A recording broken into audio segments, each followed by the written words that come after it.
listening to You Would Think, the Philadelphia Flyers podcast. I'm your host, Kyle Collington. And Kevin, we're back. How you doing? I'm doing well. How are you? I'm doing all right. The Phillies are undefeated in the postseason. The Eagles are undefeated, and now that the postseason is over here, the Philadelphia Flyers are undefeated as we head into the new campaign. Yes. We're here today for your 2023-2024 season preview. Before we dive into it, follow us pretty much everywhere, all your social medias. We're at YWT Podcast. Subscribe on YouTube. Help us out over there. Yeah, I like how you tried to kind of parlay all of this with the Flyers went undefeated in preseason this week. No. I know, and they start anew with a clean slate. Yes. The Flyers, I know, but I'm saying, like, today, in addition, let's tie in the fact they won 2 games this week in the preseason. So they were undefeated in the preseason this week, and they're currently undefeated as the season gets started. But exactly. As the game's... is not, it is not like, but the funny part is this is exactly the way last year started. It's exactly the same. Middle of a Phillies playoff run where excitement is at an all-time high. The Eagles are undefeated. Pretty good stuff. I mean, like, this is the way you want it to be. Before we do start, though, how would you like, this is a special occasion. It's our season preview show. It's a special occasion, right? So how about a surprise? Okay. I've got a little something that I'm going to hold up here that belongs on the set, but I didn't want to just have it sitting here for the start of the show. So bear with me. And by the way, I'm sorry for the people who are listening to it. You need to be watching the YouTube channel for this. Absolutely. Check us out on our YouTube channel. Bear with me for 1 second. Yep. Hit the subscribe button on the YouTube channel. Hit the like button on this video. I'll fill some time with some plugs while Kevin's setting it up. Are you ready? All right. Ooh, the new sweater. So we're going to put this... We're going to put this on the backdrop. So again, apologies for the lack of editing here. I'm just going to turn around and put this in the That's fine. But for those listening, it is the new home jersey. Okay, before you turn it around.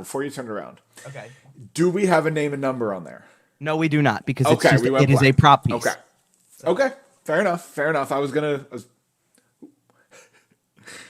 was gonna play the guessing game on who it might have been, but no. No, we're not going that far. Fair. Now, here's the thing: you can see there's 2 different jerseys behind me now. Oh, you can see the different colors. So you can see the color difference. Absolutely. Sure. It is this. Here's the thing: I've gotten the chance to. I covered the 3 preseason games at home, obviously, so I've gotten the chance to see these up close, or as close as I can get anyway. 3 times now. Somebody called Gordon Ramsay. That orange is burnt. The whole design, the design as a whole is very clean. I mean, I think the only gripe that I really see a lot of anymore is if the numbers on the sleeves had outlines. I mean, really, that's about it. Like, truthfully, I didn't think I was going to like the lack of, like, the piping over the shoulder that much until I saw it in person, and I'm like, this works. I will admit I was a major critic of this jersey. If you listened to the show over the summer when we got our first looks at them, I came out and said it on the show here. It looks like a beer league jersey, blah, blah, blah. I will say, having seen it, in action here, only on TV, obviously, I haven't gotten the view you've gotten there in the stadium, but it does look far better than I expected it to look, and I knew that it would on the ice, and I do still think that the numbers on the sleeves are a little beer leaguey, a little electrical tape-ish. Well, and the reason being is because they called it a nod to, like, literally 1967, which is the way they originally were on the jerseys. And I get that. I understand you're trying to do the heritage thing. But here's the thing. In 1967, when there was not exactly the most detailed jersey designs on the planet, and oh, by the way, like, the material the jerseys were made out of back then, like, you had people literally stitching everything together, piece by piece almost. So, you wanted somebody who could literally sew on, like, a piece of black fabric onto your sleeve, hey, here's your number in just, one solid color, because that's the best we can do. Right. It's like, it's a little further along now, and I think people like the way that those numbers are. So, yeah, I understand that one. But the rest of it looks really good. I absolutely agree. What I really like is, and it's kind of hard to see with me in the way, and I'm not going to constantly move here. That's fine. But the bottom part of the jersey, where it used to be, orange, the white stripe kind of came up, and the white band, right, and you can see it a little bit over my shoulder here, like you can see it on this one. Yeah. So it used to be that. Now it actually is a solid, like, the black band that's around the bottom of it just blends right into the pants, kind of. It does, look and then it really goes into the burnt orange. So it's a really nice more touch. Solid trunk all the way down. It's gonna look great as a fan jersey if you're wearing, a pair of jeans or something with. Well, and I'm gonna tell you right now, there are a lot of people who are already on that train. I saw a lot of the nude. I mean, there's obviously a lot of How many Mitch Cuffs? No, haven't seen that yet. Really? You know what it is? I don't know if they're customizing them yet. Right now, I think it is just because here's the thing. As we get into this, it was preseason for everybody, and I kind of detailed this a little bit last show because the scoreboard didn't work for half the first period of the first preseason home game. Most of the building is still kind of going through a phase of construction, so to speak. I think that most of it's the event level. So most of it's a part that people don't get to see. It's back of house. It really actually affects me more than it affects everybody else. Fair enough. We were doing press conferences in the preseason, road game style. Right. We talked about this on our last show with the backdrop. And the locker room's not ready yet. And neither is, I guess, I think there's supposed to be another media room. There's a lot of stuff that's been done, don't get me wrong, but there's a lot of stuff that still needs to be done in the next, at this point, about a week and a half. Right. Still finishing a little less, actually. Stuff like that, right? Now, I thought I heard something about the team store also got gutted in this whole thing. So that's also being done. So right now they're kind of selling these things in a pop-up shop, if you will, even just around the concourse or outside or whatever. So pretty much it's blanks and a handful of players. And I've seen several, like Travis Konechny's are out there, and I know that just from the pictures that came out of like, hey, by the way, here's like the pop-up stand.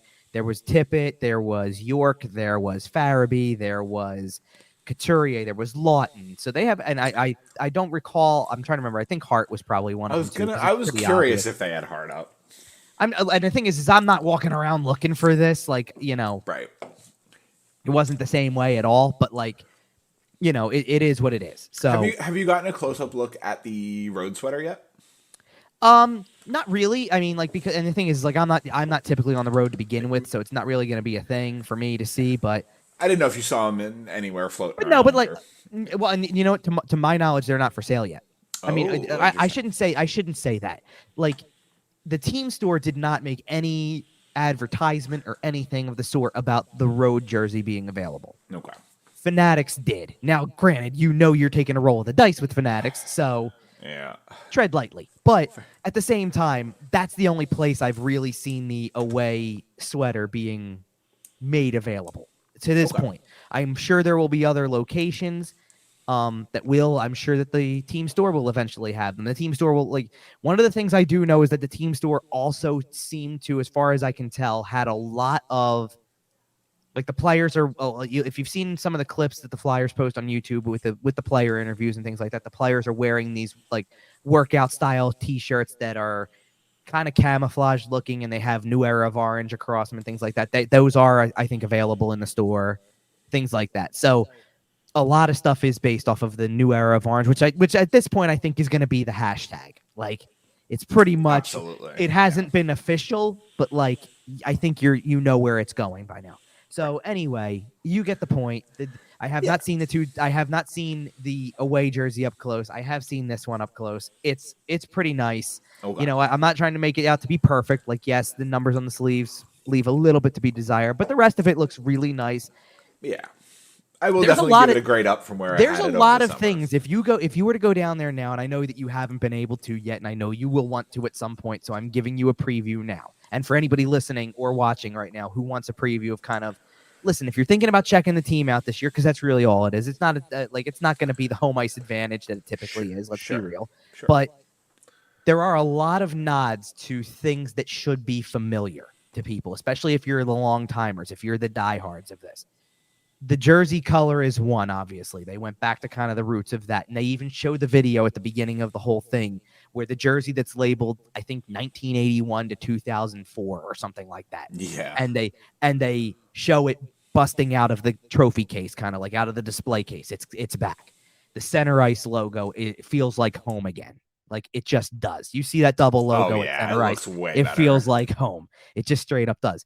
Even down to one of the pet peeves that a lot of, big traditional Flyers fans have is the "Let's Go Flyers" chant.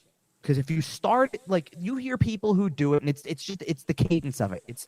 There's a cadence to it that is kind of pronounced. It's their own, things like that. Well, they've kind of done away with one of the things I've noticed so far. They've really kind of done away with the processed, packaged music to an extent for certain things. Like, yes, you're playing songs in between breaks and play. I'm not saying you're not. But Lauren Hart came out to do the national anthem all 3 times for this game, and it was not some pre-recorded thing that like backing track that she was singing to. The organist was there playing the organ. Live organ? Yes. Love and that. so is whenever someone scores against them and they try to get everybody to say, let's go Flyers, right? It's done the traditional way. It is not some other thing that they're trying to like pump in. You've got a guy playing in the cadence that everybody wants it to be. I have a feeling that's your president of hockey ops who spent the last 20 years on the television side of things. Oh, it's definitely a Jonesy effect, but there's I feel like I would be remiss if I didn't also call it a bit of a Dan Hilferty effect. That is fair. You know what? Like somebody up at the top's got to be listening to it. I consistently forget that Dan Hilferty isn't just an executive who we like and who is doing good things. That I continuously forget that he is a bleed orange Flyers fan. Well, and he's learning a lot on the fly, and we understand this and know this. I get that. But something that I think is really important is, and you may remember this and you may not, so I'm not worried if you don't. But actually, no, because it goes hand in hand at this point. Okay. What is Dan Hilferty's title equivalent to what Dave Scott's title was when he had it? Dan Hilferty's the CEO, right? Well, that's part of it. He is chairman and CEO of Comcast Spectacor, which is therefore the ownership of the team. Right. But he has a specific title that is related to the Flyers. Gave. It's governor of the Flyers, which is what Dave Scott's title was, and it's what Dan Hilferty's title is. There's a there's a footnote next to Keith Jones's name too, because yes, he is president of hockey operations, but he is also an alternate governor. Which tells you how big his say is in even those types of operations, that he is pretty much right there. Like, he's right there with Danny Briere in terms of the hockey ops side, but he's also right there with Dan Hilferty in terms of how do we run this thing. Is Keith Jones the single most important man in the Philadelphia Flyers organization? I mean, he is. I don't want to say he's really high on the list. I don't want. Well, no, I'm not going to say really high on the list. I don't want to say single because I think there's a list of most important people to this process, but he's the top of the list. I think he is the keystone. Like, if we're going to use the Pennsylvania analogy here, he is the keystone. If he's number one, I mean, Hilferty's not even number 2 on the list at that point because Hilferty's kind of along for the ride. No, I agree. Playing along. I think Briere is 2. Yeah, Briere is 2. Yeah, absolutely. And then probably John Tortorella is 3. Right. Like the way the organization is, you're looking at the on-ice product as the first. Because at the end of the day, too, Dan Hilferty is not part of I believe I saw they had they have their typical preseason NHL Board of Governors meeting. Dan Hilferty's not on that. And I don't believe Dave Scott was either. Like, not the same, like, obviously not like Ed Snyder was. Ed Snyder was pretty much the lead dog of that whole thing for a while. But... Yeah, there's the NHL Board of Governors, and then there is the club, the 6 or 7 owners that are kind of the actual... Well, because now the head of that group, it's Jacobs. It's the Bruins owner. Yep. Who's Jeremy leading Jacobs. That charge now. And I mean, he was probably second in line anyway. That's fair to say. And the Wirtzes were up there for a while. The Chicago. Yeah, that's true. Group. That's true. Not so much recently, especially with Rocky passing away. Well, exactly, and obviously a whole anyway. Other stuff. Yeah, I know. There was a whole nuke dropped into that organization, but anyway. Yeah. But either way. So that's really like it does. There's a lot of elements that feel really good when you go in there. There's a lot, and it seems like they're doing things the right way. So a lot of the complaints about where things had been heading for the last 10 years or so, basically since Ed Snyder had passed away, was that things were heading in the direction of a sanitized corporate ownership, bad situation. And that is essentially where the Flyers have been for a decade and a half at this point. And with Dan Hilferty kind of in charge, it feels a little closer to what it was, where there's someone who heart and soul loves the Philadelphia Flyers. Family atmosphere, too. And you want it to feel family run. I mean, let's put it this way. One of the biggest things, and this is a little piece of news, too, because this came out this week, one of the big events they're having, we kind of touched on this a little bit. They're having a Flyers Hall of Fame induction this year. And Mark Recchi's going in. It's going to be January 27th, prior to a game against the Boston Bruins. Now, why is this significant? Well, first of all, in the case of specifically Recchi, he played for both teams. He won a Stanley Cup with the Boston Bruins. There's a tie there. So it makes perfect sense. Although, to be fair, Mark Recchi played for about a dozen other teams, too. Yeah, but he won there, and it's one of three. And it is where he retired, ultimately. He literally stood on the ice after that Game 7 and said, I'm done. Yep. This is a great way to go out. And he was right, obviously. And now he's a Hall of Famer league-wide. Look, it's kind of shocking it's taken this long for him to get into the Flyers Hall of Fame because he was a hockey Hall of Famer first, A, and B, he played the most years of his career with the Flyers. Ultimately, he was here twice. Mark Recchi. So okay, that's already a big enough deal because we know how these ceremonies typically go. They're done even during the corporate portion of this. They were done the right way because let's put it this way: you got to qualify the corporate portion pretty close to it anyway. I don't think it was exact. It was right before, I guess. Okay. Because when they brought Lindros and Leclerc back together, and it was it was not even a big deal, as big of a deal for Leclerc in terms of coming back, because there was really no bad blood there. There was no bad blood there. It was Lindros. There was Eric bad blood there, was the big and story. he came back and they buried the hatchet, and it was great. And he's still a huge part of it because, by the way, here's the other half of the event. The other significance to it being a Flyers-Bruins game on a Saturday afternoon where you're putting a player into your team's Hall of Fame is that the night before, you get to have an alumni game between the Flyers and Bruins in the 50th anniversary year of the 1974 team, which you will honor that night. And who did that? And obviously, who did they beat in the Stanley Cup final? Right. Yep. Now, what does Eric Lindros have to do with that? Well, he's already confirmed to be playing in the alumni game. He's already confirmed with Recchi and with Brett Fedek. Okay. The Crazy Eights line, for those who don't know. They're all playing. I only can assume that at least two other members of the front office now, if you will. Yeah. Well, no. Well, maybe three, actually, because I'd love to see that Danny Briere wants to still suit him up, actually. Oh, he better get out there. Come on, Danny. Because Jonesy does not play in these games. Jonesy usually stands on a bench and does an interview and things like that. But he's never played in one. Even the Get in there, Jonesy. Even the 50th anniversary year, he did not play. You're not a broadcaster anymore. Get in there. Well, I wonder if he would for that reason. Like, seriously, because here's the other thing. He didn't. I'm thinking about it now. He didn't play in the 50th anniversary year because the team was on the road that day. Right. So when they had their big alumni game event, he wasn't even in Philly to be able to do it.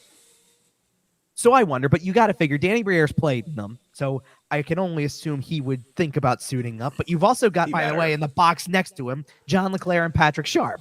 Yep. So I wonder if they would suit up too. And by the way, if you're getting John Leclerc back and you're not calling Michael Renberg and Eric Lindros, well, the problem is that they're already reuniting one of Lindros's lines. So that's fine. He can double shift. Eric's in great shape. Eric is in great shape. He can double shift. I'm going to try to pull up the release really quickly because I want to make sure I get everybody right that is confirmed so far. Because by the way, on the Boston side of things, if you're a hockey fan in general, by the way, this is already a really cool. I assume there's huge names coming from Boston. Well, we only know I think of one so far, so I'm not going to jump the gun like crazy.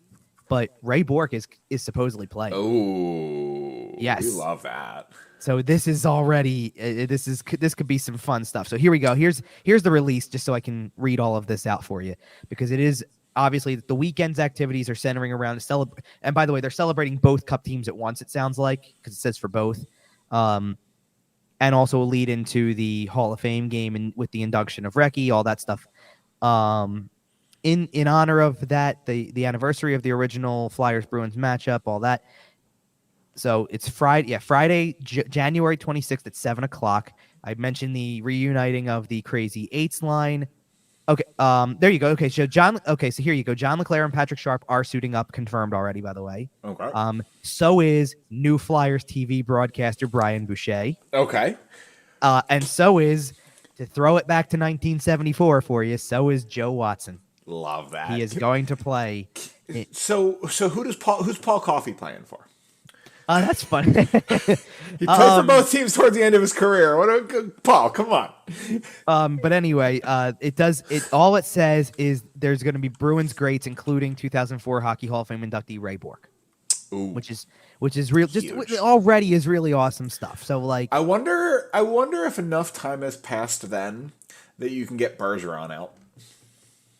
That's what I was wondering too a little bit. I thought about that too. Because if Bergeron play, and if Bergeron's there, Chara will be there too.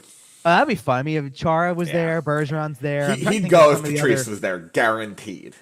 That'd be pretty funny. By the way, obviously it does, bring back some of the other names that everybody's familiar with from those teams: Clark, Barber, Perrant, all those guys. They are, from what I understand, they are not playing, but there's a opportunity to get VIP tickets for like this party thing, and they will be there to mingle with fans. But remember, this is what we talked about, though. This is what you want them to do.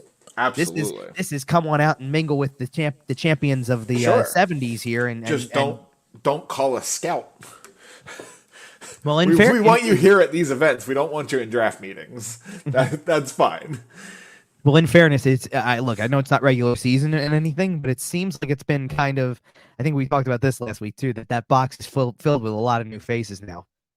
I mean, you've got like the obvious. I mean, Jonesy and Briere are sitting right there, and then you got Brent Flair, and you've got and Leclerc's there, and Sharp's there, and they're doing their jobs too, and things like that.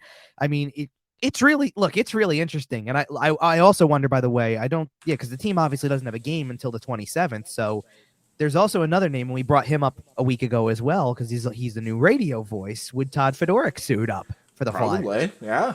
I don't see why not. Right.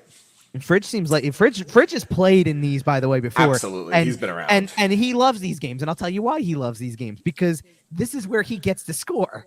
Absolutely, nobody fights in these games, so he goes out and scores a goal and is doing crazy celebrations. He has the ball with these. Absolutely, but anyway, all right, so let's get the. I was going to say, let's get the season rolling, or the season preview rolling here, and we'll start by finishing up on the preseason. Yeah, so let's go backwards for a second, because obviously the last handful of preseason games are kind of supposed to decide some of your roster battles here. Right. And I did want to mention, by the way, your graphic here on the YouTube channel does say that the Flyers do win their last 2 preseason games. And those last couple preseason games are also when you're getting pretty close to what you expect your early roster to look like. Correct. Now, obviously you expect things to change, and you, like you said, you may still be giving some guys minutes that you're, looking to get an eye on in terms of battles. Well, so let me read off the 2 scores really quick, because they beat the Bruins on Monday 3-1, and then they beat the Islanders on Thursday 5-2. Yeah. And those sound like great wins and all that type of stuff like that. So I want to preface this whole thing by telling everybody that don't get too excited, because the Boston Bruins and New York Islanders did not exactly ice their starting NHL lineup. That's fair. I mean, I'm pretty sure that the best player that the Bruins sent that night was Jake DeBrusk, and I'm pretty sure that the Islanders' best player they sent was J.G. Pajot.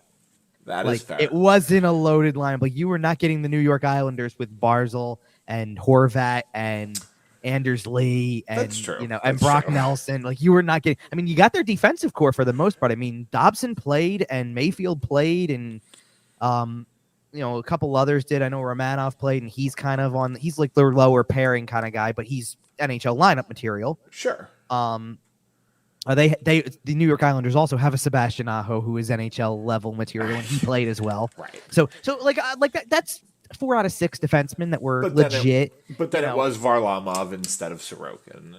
So. Well, but Varlamov even playing the whole game. Same thing with the Bruins. The Bruins played Jeremy Swayman the whole game on Monday, right. which is at least mildly substantial. At least it's not. That's fair. That's a real NHL goalie, right? It's a real NHL goalie, and the fact that in fairness, nobody knows what the Bruins are going to do with that, with like who's in net for most of the season. Like, it's probably going to be a straight up. Well, it's probably going to be what it was a year ago, a straight up tandem. Right. I mean, you got 2 guys who play really well, so right. it is what it is. But it is still encouraging that you put 5 goals by Semyon Varlamov. Sure. For a team that struggled to score goals last year, and Semyon Varlamov is a real NHL goalie. He's not a starter at this point. The other encouraging part, if you go back to the win against Boston the weekend prior, which we talked about, is who's scoring goals. Yes. Because the first goal of that weekend game in Boston on the road was Joel Farabee off a turnover. Yep. And then Joel Farabee had another goal. He created a turnover. Well, I hear you. But then Joel Farabee had another goal on a deflection against the Bruins at home. Yep. And that's nice to see. Travis Konechny scored in that game. Cam Atkinson scored. Cam Atkinson, by the way, who hasn't scored a goal in over a year in any form of competitive game, gets on the board. Oh, by the way, who are picking up the assists on these goals? Atkinson's was assisted by Tippett and Frost. Frost had an assist on Konechny's goal too. Farabee's was a deflection on a Ronnie Adder shot. Now we'll get to him in a little bit. Yep. And Sean Couturier had an assist, which was Couturier's first point of the preseason in 1,000 as well. days, it feels like. Sure. No, so then you jump to the Saturday or to the Thursday game against the Islanders, the last one, and okay, this one's a little interesting because the first goal of the game was scored, or first Flyers goal of the game was scored by Nick Delorier. Now that doesn't happen that frequently, but fourth line working things well, and we're going to get to the fourth line when we talk about the roster as a whole because that's a very big part of this picture. But then you get a Noah Cates, Travis Konechny rush that Cates creates by himself, by the way, because he blocks the shot, comes out of the zone, sees that he can't get it. Konechny's going to get there first and just goes straight to the net and deflects it in. Noah Cates, by the way, by and large, has basically picked up where he left off last season. He has looked great. He is going to be a massive player to watch this year in terms of. I'm considering picking him up in fantasy. Well, I wouldn't blame you for it, to be honest. And he's the type of guy right now that you want to look at now, and we talked about this kind of when he signed. Where's the offense go? Because he's played 3 games in a preseason, maybe 4, and defensively looks fine in all of them. Now, I understand, again, this is, he didn't play Boston with Patrice Bergeron anymore like he would have been doing last year, and he didn't play the Islanders with Horvat in the middle or something like that. You know what I mean? But still, he's playing well defensively. He seems like to the point where they're like Tortorella even said they're not even coaching him anymore on defense in terms of like where he needs to go and whatever. He just does what he has to do. And they want him to push it offensively though, and that was a great start. Yep, and the great news is with Sean Couturier looking like he's pretty ready to go here, pretty 100% heading into the season. Noah Cates doesn't have to get those tough matchups anymore. If they were playing, if Patrice Bergeron hadn't retired, he wouldn't have to go against Noah Cates. He would be going against Sean Couturier. And things are just going to be easier for Noah Cates just by the virtue of having Sean Couturier above him on the depth chart. I expect great things out of him. Or you know what I mean. Or sharing minutes, sharing matchups. It's going to help a lot. Sure. And so we get to, so then you get beyond the first 2 goals that we just talked about, and Tippett scores his first of the preseason. Nice breakaway. Really good passing play, by the way, because it went up the ice from really quick, by the way. Like it was a bunch of short passes, Sanheim to Forrester to Frost, and then Frost had the lead pass through the Islanders defense to get to Tippett, and Tippett didn't score on the initial shot, stayed with it, got his own rebound, scored a goal there. Konechny scored on a 5-on-3, which, by the way, for about 30 seconds, looked like they didn't know what they were doing, and then all of a sudden the space, because they were just perimeter passing the whole time. Space opened up in the middle, and all of a sudden you got Sean Couturier who's giving you that pass from the corner to the slot, and Konechny just ripped it right, all in one motion right into the net, and it's like, okay, that's what it is. And then Atkinson scored again in the third period of that game, his second goal of the preseason. Yep. And Morgan Frost. I like seeing him find the net twice this week. It's a good sign heading into the regular season. Let's put it this way. The end of the preseason for Morgan Frost, by the way, who had 2 assists in each of the last 2 games. Again, I know it's not the full lineups, but still, for a team that lacks playmakers, according to John Tortorella. Well, for a team that struggled to score last year, like I was saying earlier. But for a team that lacks playmakers, that's a potential playmaker if he's not scoring any goals right now, but like 4 assists. Like, hello, I can already tell you that this Flyers team is going to frustrate me this season by winning several games that they shouldn't win. And I can already tell you. I'm not saying anything crazy, of course, because they are still going to be a bad team. Don't get it wrong. But they're going to win more games than they should. They're gonna have nights where they pop off for 4, 5, 6 goals, and it's going to be fun to watch. Don't get me wrong. And as we head through a couple of dark years here, it will be nice to have these fun moments. The thing that you have to take with you for right now is really paying attention to who's scoring goals and what's, kind of where this goes. Because you don't want to see, look, even if it makes it a little bit better, you don't necessarily care that much if Nick Delorier scores a goal or not, because it doesn't equate to long-term future. You kind of want to see Cam Atkinson scoring some goals because you need him to show that he's back to a level that makes him marketable again in terms of to the league, not to your own team. Like right now, you can't do any, like if you wanted him traded in the offseason, for example, because you're like, oh, you're rebuilding. What can he do? Well, no one's taking a guy who just missed an entire year. He's got to prove he can play. So you want him to do well so that somebody sits there and goes, oh, hey, you got a guy who previously had scored 40 goals in this league, who maybe has a really successful season bouncing back from a year-long injury, and then goes, oh, by the way, his contract's one more year and under $6 million. I'll take it. Yeah. And I'll give you back a prospect or a second-round pick or something. You know what I mean? Like, again, asset management. There is value to be had there. Yep. But that's not going to happen overnight. Like, you got to play out the season, and Cam Atkinson has to play. Whether you think that means he's blocking somebody or not, he has to play. Right. Well, and another group of people that you could make that argument for in terms of blocking is what we assume is going to be the fourth line. Nick Delorier. Kind of. Let's go into them because I think that's so let's just start analyzing the roster. Yeah, we're into this. Absolutely. I think the fourth line, or what appears to be the fourth line, is going to be a fun little group to talk about. So, as it currently sits, it's Hathaway, Delorier, and I just blanked out Paling. Yes. Hathaway, Delorier, and Paling, and that looks like it's probably going to be your fourth line. Paling brings a little speed.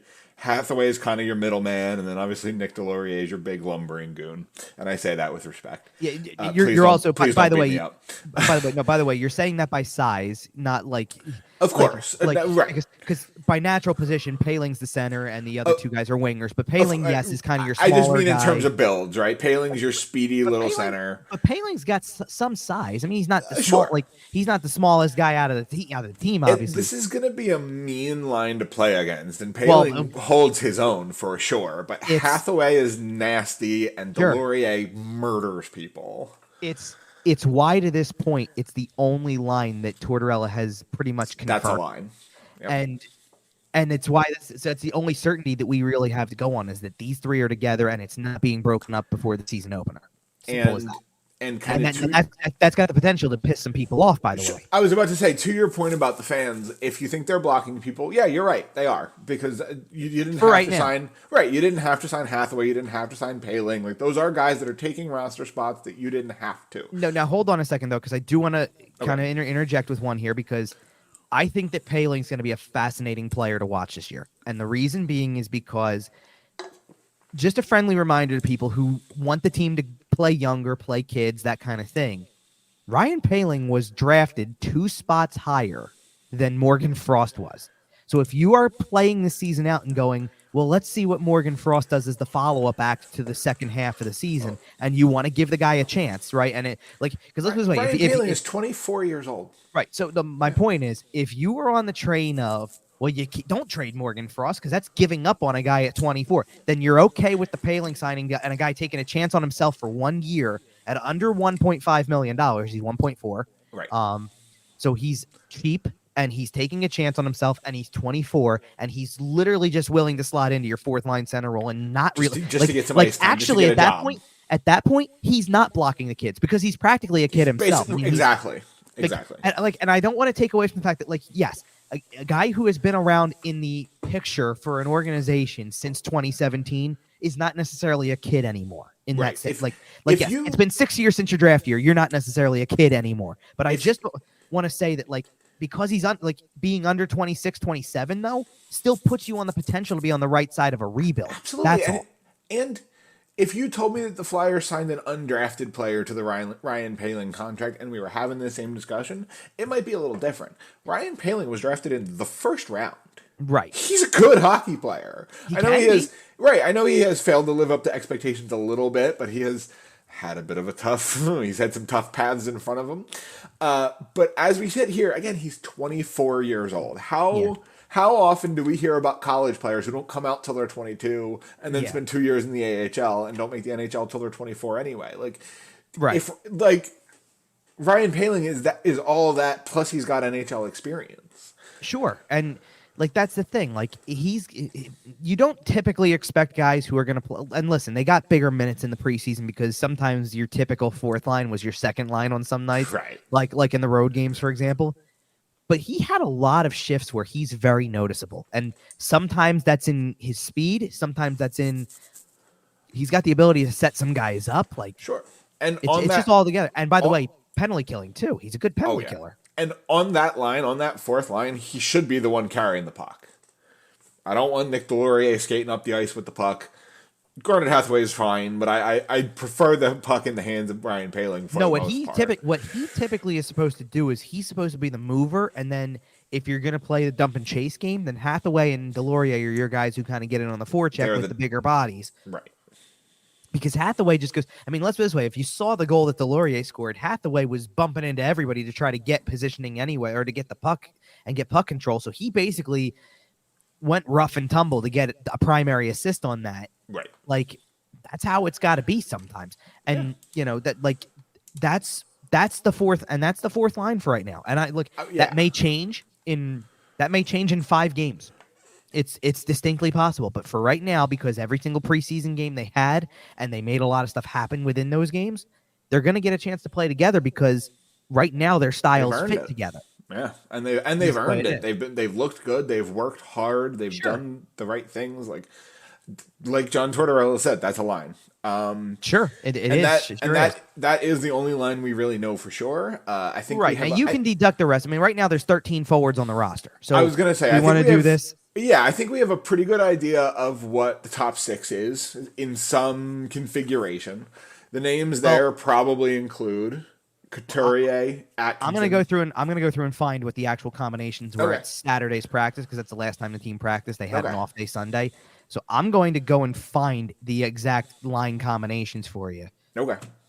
And I'm just going through, trying to find among the beats, just trying to see what was going on. And we have the names you're thinking of up in the top 6, right? We have Couturier, Atkinson, Konechny, Farabee. Pretty close. I mean, here's pretty much the way it is. So I'll read off the 3 lines to you that kind of go along with this. So I'll start by reading the 2 lines that are completely solid, and then I'll read the line that has the flexibility portion of it to it. Right. Well, it was the one that was rotating. I'll call it that. Yeah. Because that's the biggest way to do it. So you had Lawton, Cates, Konechny on a line. Yep. You had Tippett, Frost, Atkinson on a line. Okay. And then you had Couturier, Brink, and Farabee and Forster were rotating. Okay. That was the lines combinations for the forwards to start with.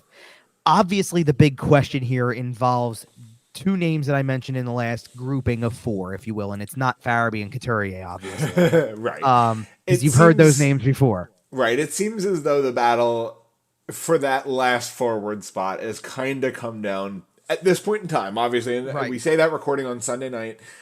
It sounds like they're going to make their decision Monday, so we're just going to be wrong at this point. We're going to be outdated. You'll know more than we do. Well, by the time here's the best way to look at it. They don't have to cut a forward if they don't want to right now. Right. They don't have to. You're at 13, and that's a perfectly legitimate number, especially going on the road, a perfectly legitimate number to start the season with. That's fair. The question is, and Tortorella kind of addressed this, is how do they use Forster and Brink? Because there's a reason to sit there and say they both should play, which is naturally the answer you want to hear in a rebuild. And that looks like the battle. But you also have to kind of battle with the fact that Tortorella likes to put together a competitive team, regardless of whether you're rebuilding or not. He wants a competitive team. And if he gets a line together like that 4th line, then he's going to play them. So what basically you're asking, something's got to give, right? Now, I don't know if that's somebody else. The problem you have there is you've got 2 guys in Couturier and Atkinson that you can't afford to pull because you just want them playing again because you've waited for too long and you got to get them moving.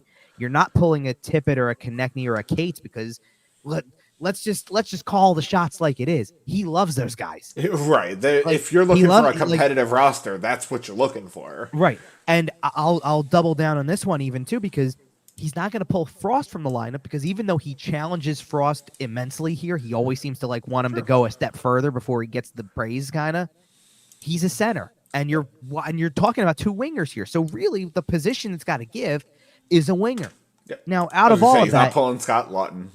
Well, and that's the thing, right? Like, out of that, the only 2 names I didn't mention that I just went through the whole group was Farabee and Lawton. Yep. None of them are coming out either. So somebody's going to have to sit, and it's probably going to be a kid. And he talked about sitting, kind of rotating them in for a little bit. And this is the important thing to remember, because I know that on the opening night, if Brink does not play or Forrester does not play, people are going to go insane. And I understand the reasoning behind it, because yes, after all of this time and after all of the frustration of not saying rebuild, you're now in a committed rebuild, and you want to see the action that follows the word, which is playing younger. Yes, at that point, your forward group consists of, take Farabee, Frost, and Cates kind of out of the picture from this, because they still fall into the category of young and not a ton of experience. They're not prospects at this point. Right? They're not prospects, but they're not old, right? Like they're young enough. Right.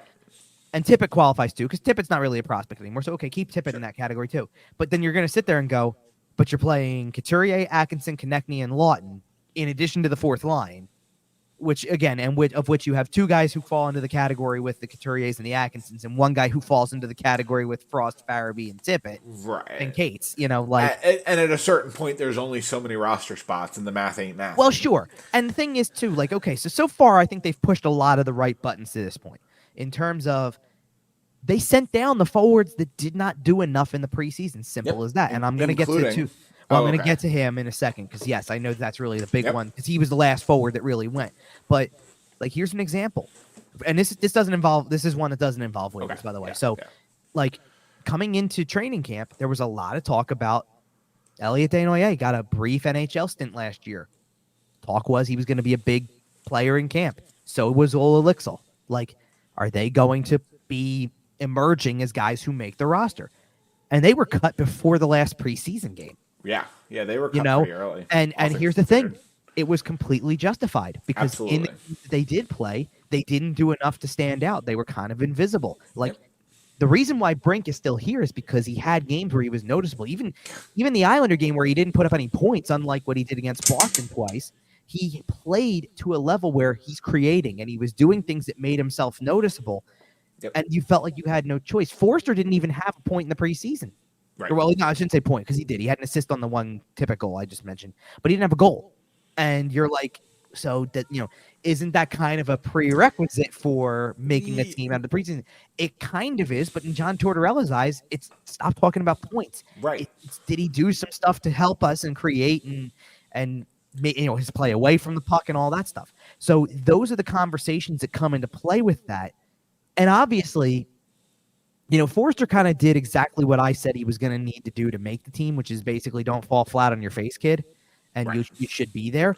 But it's also really hard. Like seriously, if let's just say hypothetically that they with this last, because the roster, by the way, I guess we should also say the roster's at 24 technically at the moment. So one more player has to go down or get cut or something, right? If they were to just do that to Brink, it would be a case where Bobby Brink did everything he could possibly do to make the roster out of the preseason and training camp and still not get the reward at the end because there was just so many players, not enough spots. Right. Simple as that.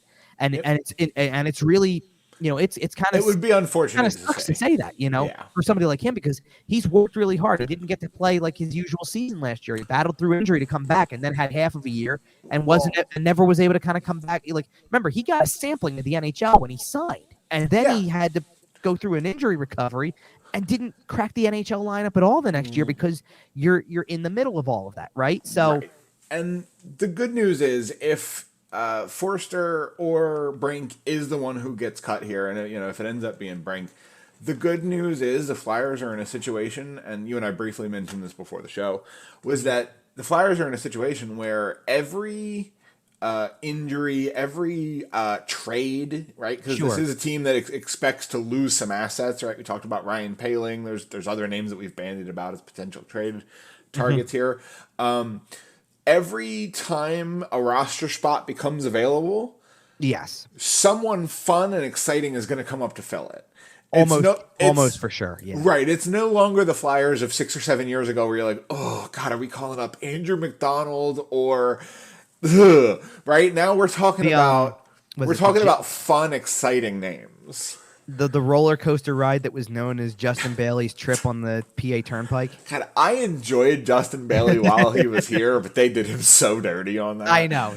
Oh my goodness. Well, that's because that's not even frequent flyer miles. That's tolls up the turnpike. Yeah, and the worst part is they weren't just paper transactions, like where they told him, "Hey, sit tight, you'll be back tomorrow." Like he went anyway, and would play for the weekend and then come back. It's pretty sad, I know.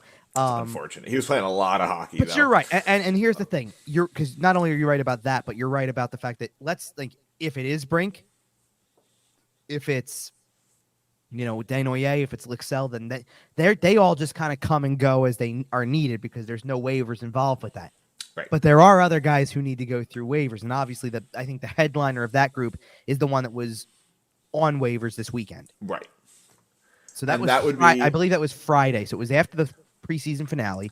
And that would be everyone's top 5. He's in the top 3 favorite gingers on the team. It's a tough list, but Wade Allison definitely makes the cut. Top 3 out of how many? I mean, they're not as ginger heavy as they used to be. Sean Couturier. All right, Couturier's 1. Owen Tippett. Owen Tippett's 2. Cam York's a little gingy. No. He's very much so. Okay. So there's multiple. But I think that's the only. And Wade Allison. Well, yeah, but I think that's the only other 3. Okay, and Wade Allison makes the top 3. Okay, out of the 4.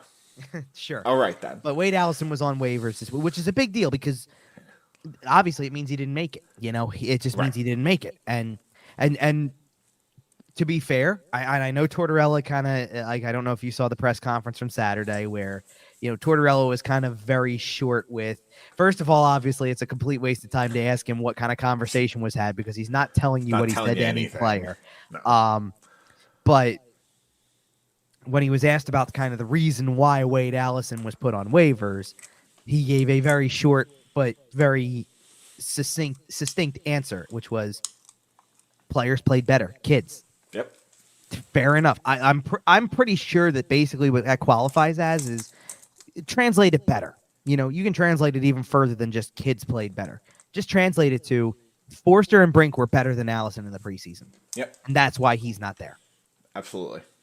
And the good news is we're seeing these cuts made for the right decisions, right? It certainly seems at this point as though there isn't some owner telling you who's got to be here, there, blah, blah, blah. It seems like the hockey decisions are being made for hockey reasons. And there is one other battle that we should probably talk about, and we've talked about it before, but it is the goaltending. Well, we do want to get to them. We want to get to defense too, because that's not clear either. Obviously, the goaltending one is kind of interesting only because of the fact that it's not a battle realistically, because it was actually one of the few decisions that was actually made known pretty early in this process. Like I'm talking like almost right after we had our last show, it was made official. I mean, I think it was made official going into the Monday game against Boston. Okay, if I'm not mistaken, because Tortorella flat out said it.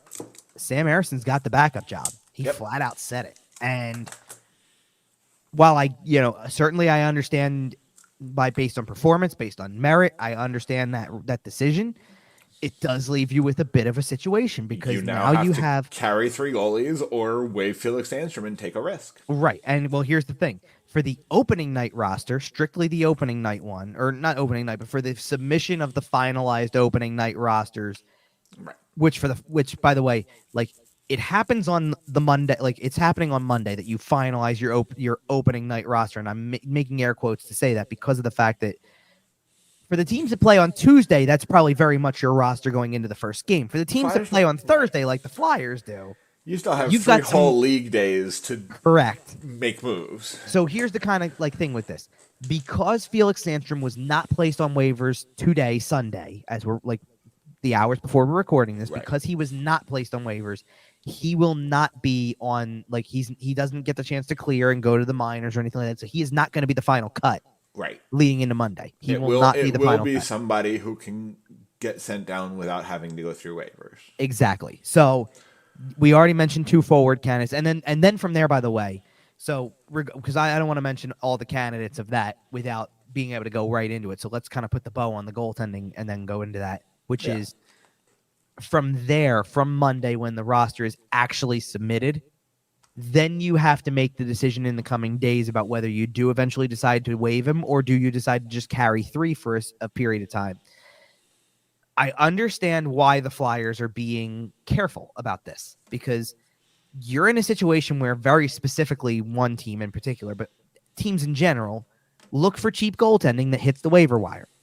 Yep. And certainly today, the last day before the rosters get submitted, and this is the last waiver day possible, this is usually the time when teams make that final cut and say, well, listen, I guess this is where we are with our goaltending situation because these 2 guys make it. This 3rd guy, I'd love to stash in minors, but I don't know if he's going to clear. We have to try it because we don't have room for him on the roster. He would just be sitting around taking up space, whatever. That is what Felix Sandstrom's kind of situation is now. So I've got to imagine at some point soon, there is going to be a waiver. Well, they're going to probably, sure, because after you get into a certain point, then it's about cap compliance, and it's also about team need too, because teams that don't necessarily need it won't do it. Right now, you got a team that's sitting there, a very prominent team who's had playoff success in the past, and a prominent goaltender for that team in Andrei Vasilevsky. Right, maybe the best goalie in the world over the last 5 or 10 years. Like, truth be told, you don't find many goalies that are like Vasilevsky anmeanymore in the league. It's very, it's more of a tandem type of position, and because of that, you have to be careful if you're going to put a guy on waivers who like Sandstrom makes less than $1 million for a team that needs a goalie. They're going to come after him. I wonder if you put him on waivers tomorrow, because the Lightning will theoretically have their roster finalized, and they play Tuesday night. So if you put Sandstrom on waivers Monday, it'll be tough for them to claim him Tuesday. They play Tuesday night. Their roster's not. It puts them in a really sticky situation. I wonder if tomorrow is the day that they try to slip, and by tomorrow I mean Monday at time of recording here, is the time that they try to slip Felix Sandstrom through waivers. Again, obviously that's something the audience will know before we do. The thing I'm thinking is maybe not Monday, but Tuesday. And the reason being is because you're going to have to make that decision before knowing the situation with the Lightning completely, or any other team for that matter. Like, here's a prime example for you. In the Sunday waiver wire, Martin Jones is on waivers from Toronto. That is significant because now he becomes available as one of those options for Tampa Bay. Yep. Or any other team for that matter. If somebody bites, especially Tampa, well, then now they've filled their roster. But you won't know that until 2 p.m. Until 2 o'clock, right? Right, on Monday, which is also when you would have to submit. So you could basically get another day, see who tried to do that one-day approach potentially, and you could still do this on Tuesday and have it cleared by Wednesday. Call up your other, they sent Bobby Brink. They sent Bobby Brink down to the minors on paper for a day and a half and called him back up as soon as they figured out what was happening with Sandstrom. Done deal. I think that might be the plan. Right. Now, by the way, Forster and Brink are two options for that. I feel like we should get to the third option, which is on defense, because here's the thing. If they were just dressing 7 or icing 7 defensemen or having 7 defensemen on the roster, you have your 7 pretty easily. Yep. Travis Sanheim, Rasmus Ristolainen, Cam York, Nick Seeler, Mark Stahl, Sean Walker, Igor Zamula. And Zamula really kind of, in a way, is the headliner of that group because he is the young guy. I mean, York is still in that category too, obviously, but Zamula is really still and Zamula is still kind of a prospect in that sense because he hasn't cracked that level yet the same way. We kind of know what Cam York is at this point in time. We know a lot more about Cam York, but the interesting guy is the 8th guy who's still here because Emil Andre has made it this far. And I don't know if, again, because here's the not the easy thing, but Forster and Brink could very well both play in the first game, or one of them plays and the other doesn't, or something of the sort. It could be any combination of this. There's there is, and there's a way to look at those two and say, okay, maybe Forster gets game 1 and Brink gets game 2, and that's how they're gonna do this for the early portion of this until they see something else shake out, right? At least you would know where those two guys stand. And by the way, you're keeping one of the forwards around to be your extra guy. Well, you don't necessarily need to do that with the defense if you have 8. Like, the 8th guy doesn't necessarily mean it's the guy who falls, that he leapfrogs the guy in 7th when somebody goes down or something happens.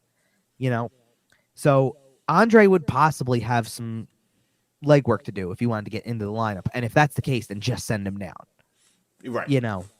Right, exactly. And we've talked about the fact that it may just be better for him to be playing 18 or 19 minutes a night, or 22, 23 minutes a night in the AHL as opposed to 11 or 12 at the NHL level. So there's kind of pros and cons to both sides of that for him as well. There are. Now, here's the good news. And obviously, take it from somebody who sees the way that John Tortorella talks about certain people, and like in terms of he's got his players he likes and he's got his players that he's not as big of a fan of. And we mentioned how Wade Allison kind of is like that. Morgan Frost is a little bit like that, in the not the biggest fan of category. Right. And then you've got a guy like, you got the guys who are like Noah Cates, like he's talked about Tyson Forster like that a little bit. He's talked about Brink a little bit like that. He's got his other guys too, like Couturier, Atkinson, Tippett, Hathaway, Paling. He's talked about Delorier. He talks about like that. Like he's got his group of guys he likes, and then there's a handful of guys that's like, well, no matter what you do, I'm not really giving you the praise, right? Fair enough. He talks about Andre like that, but he talks about Stahl like that, and he talks about Sealer like that, and he talks about Walker like that. And there's only so many spots. Yeah. Right. And like at the end of the day, you can potentially fill 4 of these spots relatively easily with Sanheim, Ristolainen, York, and Zamula. If Zamula is going to be, and by the way, Zamula is not waiver exempt, so he would have to pass through waivers. He would also have to clear. Right. But I think he's done kind of a little bit of enough to make it, because in the sense that he's bigger, he seems like he's a lot more physical, and I think it's just worth the shot. If he's got to play on a roster or go through waivers, I think you've got to give him the shot. You've got to give him the fair chance to see that he can play at this level, especially with the size he's put on. I think he put on like 20 pounds or something like that. So he's had a really big offseason. Yeah, he's a big dude. If you're going to talk about Andre like that, though, too, then you should find a way to play him. And Andre's a tough one for me because I liked what I saw. He made a couple of plays on the and he didn't get a point for it, but he made a couple of plays on the sequence that led to Delorier's goal against the Islanders. And you can see how, it's like you can see the wheels in motion in his head as he's making things happen on the ice. Like he'll get it, he'll almost be able to freeze for a second and make that decision and then execute it. So he's got great poise offensively. Yeah. You can see it right away. Yeah, absolutely. Does he need some work defensively? Are there some things that need to be worked out? Sure there are, but he's exactly the type of player that people would watch, learn on the fly, and be fine with. Absolutely. It's a great player for a rebuild. Yep. The problem is you've got 3 other guys that you could essentially, I know people want to play the kids. Stahl, Walker, and Sealer all are on 1-year contracts. Exactly. And they all have something that they could offer if somebody else wants them later on down the line. So what's the better decision? Like here's and this is the answer to the question, kind of, at least to me. If you're going to put Andre on the roster and therefore give yourself 8 defensemen, what you're really saying is that York, Zamula, and Andre are going to play every night. So are Sanheim and Ristolainen, because they're the 2 best guys beyond that. Right. And then you have a spot. And then you have 1 spot left with 3 veterans, and you're going to have to pick one. And if you're not, and the truth of the matter is, if you're not capable of doing that, then send the kid down. Yes. Like I think he's done. Like I think he's done close to enough to make it on the team. I'm not going to sit here and tell you he's completely NHL ready, but he's done close enough. And we do want to put the caveat. And we do want to put the caveat that the occasional night off type of thing is something that we are okay with. I know we've talked about it on the show before. He doesn't have to play literally 82 games if he's up. But as long as he's playing 70 plus, 75 plus, most of the games, then keep him in the roster. Absolutely. What you want to see is that he shows that he's worth keeping in the lineup to begin with. And if he doesn't, he won't play and they'll send him down. Absolutely. Sure. But that's why I'm saying, and Tortorella talked about this too, because it is the constant battle. You're going to have to, seriously, if you're not sitting there, and I mean this truthfully, if you're not sitting there every week, like Tortorella said, weekly, calling about the Phantoms players, calling about who's down there and going, what are they doing compared to what these guys up here are doing? Is somebody ready for the opportunity? Because they should want to give it. And obviously, the same thing goes with, and I mean, look, this even goes for York and Zamula in the case of Andre. Anybody who gets hurt, it doesn't matter who you are. Anybody who ends up being out with injury, that's the next guy up. Yep. I mean, at this point, there's no debate about it. They sent down Addard and Ginning. Addard and Ginning are probably the next 2 guys in line after Andre, and it's but Andre's clearly here for a reason. Absolutely. He has earned the spot this deep into camp. Absolutely. And they played him a lot, and unexpectedly he got one more preseason game, and then made plays in the preseason game. Right. Like it's not like he's out of place there, and he makes mistakes too. But Tortorella kind of likes the aggressiveness. He likes the guy who's willing to go out there and try to make the play. Absolutely. If he tries to make the play and then makes a mistake in the process and then bounces right back from it and by trying to make another play the next time he does it right. Right. Then you're happy about that. That's development. That's straight development right there. So those things all matter, and you're hoping that I'd love to see a lineup that starts the year with Forrester, with Brink, Frost, Cates, Tippett, Farabee. There's 6 guys right there. You can, like I said, you can kind of lump Paling into it. You can lump Konechny into it a little bit.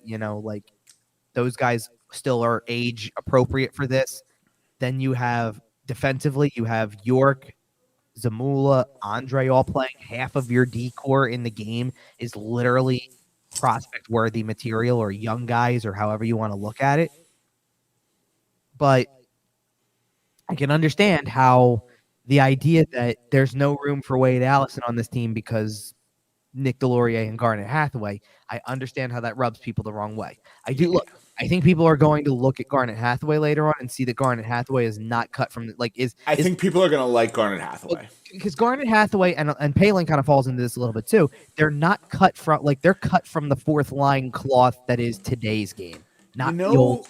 Who they remind me of? They have an old school edge, but who they remind me of a little bit? Who's that? Is Scott Lawton. The way he kind of has that little bit of edge on his game. Well, what's funny is that to go along with it is that what most people want to see is that if you had to pull a guy from the fourth line in general, it's probably Delorier, because you do see the energy that Hathaway and Paling bring. Not that Delorier doesn't bring his own energy, but Paling and Hathaway are not liabilities on an offensive side of a game. Let's be real. Those two guys, even Delorier a little bit when he's playing with better players, at least it's not the same thing as when you were sitting there watching. Think about the guys who played on fourth line over the years that we've watched. Yep. I was here for the Chris Van de Velde era. Well, bingo. I'm saying you got a guy like somebody like that. Yep. With all due respect, Zach McEwen, who didn't score more than 2 goals in a year usually. It's a big deal when he does score goals. You know what I'm saying? You can look at the end of the year and you can say there's a chance that if Paling gets the ice time that we think he's going to get to an extent, that Paling could have 10 goals at the end of the year, or Hathaway could have 8 to 10 or whatever. You know what I mean? It is a possibility. And there are a lot of people that would say that, listen, you bump Lawton down to that line so you fit the other kid. Right. And maybe you I have hate that idea. Well, sure, and maybe that is something later on for if the line isn't playing well. I was going to say, and we all know that the starting 12 is not going to be the 12 the entire season. Yeah, you know how we are going to shift. It has nothing to do with performance either. It just the inevitable is that injuries are going to happen. Right, injuries, maybe a suspension or two, a trade here and there. It's going to happen. Yeah, I mean, I'm not worried about the trade portion until way later in the year, obviously, but seriously, one of the big question marks coming in, and it's not a knock on what the two players have done or what they've accomplished so far and what they hope to accomplish, but you've got to ask questions about Couturier and Atkinson and their durability, because to this point they haven't played full game. Well, they haven't played a full game. Yes, they played full games in the preseason, but I'm saying they haven't played a full game against the full lineup, game with going, full gas, going full bore. Right. There's always a little bit of the edges off in the preseason, and I get the sense that if you haven't been on the ice in general, like Couturier and Atkinson were, that sure, you just want to be hit by anybody. You don't even care if it's the ECHL guy who's on a tryout, right? You just want to be hit by anybody. You don't care if it's Hayden Hodgson, because you just want to feel something and know that it doesn't hurt you too much. And that is one thing that Couturier said, by the way. Couturier's taken some contact and he's been in situations and he comes away and he goes, you know what? He knows how important that is. But he comes away and he goes, you know what? No, didn't score in the preseason. Even the offensive production was a little hard to come by in the early going before he had a couple of assists on the board. But physically, he feels good. And he's going into a season where we don't have to question that. We don't have a question. Going in, we don't have any questions about whether he can play. Right. And look, it couldn't be said that way at the beginning. We had to go in and find out what the deal was. I feel way better about Sean Couturier and Cam Atkinson than I did 2 weeks ago Way a little better. bit. Way better. Yeah, and you should. Yep. But everybody else is going to have their role, and you're trying to make sure you give everybody the opportunity to play the minutes that they deserve and that help their development. I don't have a problem with the way that they necessarily constructed the roster. I do hope that, I hope that they get the chance to play Forrester and Brink with some regularity. And if they don't, that they recognize early enough that there's not really a spot for the guy and they just get him down to the minors if that's the case. But if I told you 4 weeks ago that Brink, Forrester, and Andre would all still be with this roster today, would you have believed me? All 3 of them? Probably not Brink. And that's not a knock on Brink. It was just I wasn't sure what to expect with him. Forrester, I felt like needed to fall flat on his face. Andre, I kind of knew was going to be an intriguing one because he was coming from a league that you knew gave him a good skill set. That's fair. But, okay. It was just going to be how it translated. So I'm surprised he played as much as he did. He's still a question mark, though. That's fair. But, okay, speaking of leagues with superior skill sets, let's talk about the NHL as a whole. Sure. We got a little bit of a season preview here. We're going to hit – I think we go division by division. Pick your playoff teams, and then we'll pick a cup winner. And then we'll get out of here. Sure. Let's start out west in the Pacific Division. So last year, your playoff teams were Vegas, Edmonton, the Los Angeles Kings, and the Seattle Kraken. Beyond that in the division, obviously, we have Calgary looking for a bit of a rebound season. Same with Vancouver. And then down at the bottom, San Jose and Anaheim probably going to be down at the bottom again. Who do you think is making the playoffs out there? I'm going to spare some of the drama here. I think it's the same 4 teams. You think it's the same 4? You don't think Calgary comes back? You don't think Vancouver makes a run? I don't think Vancouver makes a run. I think Calgary closes. It was a 7-point gap between Seattle and Calgary. I think that's a much closer gap this year. Okay. But I still think Seattle is going to see because Seattle just plays a tough game. I don't think that I don't feel like Seattle, you know how from year 1 to year 2, we looked at Seattle and we were like, this team's gotten significantly better from year 1 to year 2 with what they added. Okay. I don't have the same feeling of 2 to 3, and that's not a negative. It's just, it's hard to go from where they were the first year to. It's hard to take steps that large every year. But I don't think they got worse, and I think that their style helps them. Okay. Calgary's got a lot of question marks. I mean, Calgary think about all the positions where Calgary needs a bounce back. You need a bounce back from the guys that they got from Florida. You need a bounce back from Jonathan Huberdeau and Mackenzie Weegar. You need a bounce back from your goaltender. You need a major bounce back from Jacob Markstrom. Yep. Major. Major. You know, as much as, by the way, as much as I love the video of his mask being designed, which, by the way, also goes in the same vein as Carter Hart's mask. Mask design videos are so dope. Yeah, but he went all out with the Ring of Fire thing, which by the way, is what they play when they win a game in Calgary. So it's a direct tie-in. The thing looked great. Yeah. It looked phenomenal. And Carter Hart did something very similar with the Johnny Cash vibes. If you're not familiar, if you didn't see, shout out to Paint Zoo on Instagram. Who is an incredible mask artist there. Okay. So I will say that the same 4 teams make it in the Pacific, but then I will also put the Vancouver Canucks in. Really? I'm seeing a bounce back, right? Pettersson started out really slow last year. Besser started out slow last year. Organizationally, they were a bit of a mess. That's kind of gotten a touch better. I think there's an opportunity there. I think there's going to be a wild card spot available. Spoiler alert to the Central Division. I don't think more than 3 teams there are making it. Interesting. So I think there will be a spot available out west, and I do think it's there for Vancouver to go grab. I don't know for sure if they're going to be able to do it, but I there's my call. There you go. Got to make a prediction somewhere. So. All right, moving to the Central. Last year's playoff teams were Colorado, Dallas, Minnesota, and Winnipeg. I'll go ahead and skip the drama here because I only have 3 spots available, and I will say that it is Colorado, Dallas, and Minnesota. Okay. I don't see Winnipeg. Winnipeg's a disaster waiting to happen. Yeah. And then the rest of the division, you have Nashville, St. Louis, Arizona, and Chicago. Arizona's finally started signing human beings to play for their team, so they might make it a little more interesting. And Chicago, again, we expect to kind of sit at the bottom of that division again. But Yeah, I mean, so I'll spare the but drama. But they're going to be better. Right. I'll spare the drama on this and say I have the same top 3 that you do. Okay. I don't know if that this was a tight division last year for those 3 teams, so I don't know if it's going to be the same order. That might be that's fair. Yeah, no, that might be a hint to something that I say later on, just to point out. I don't love Winnipeg this year. I think they probably took a step back. Yep. St. Louis makes me curious. Okay. I don't like they're this type of team that could be really good or really bad. They're in a unique situation. Nashville kind of has some of that vibe too.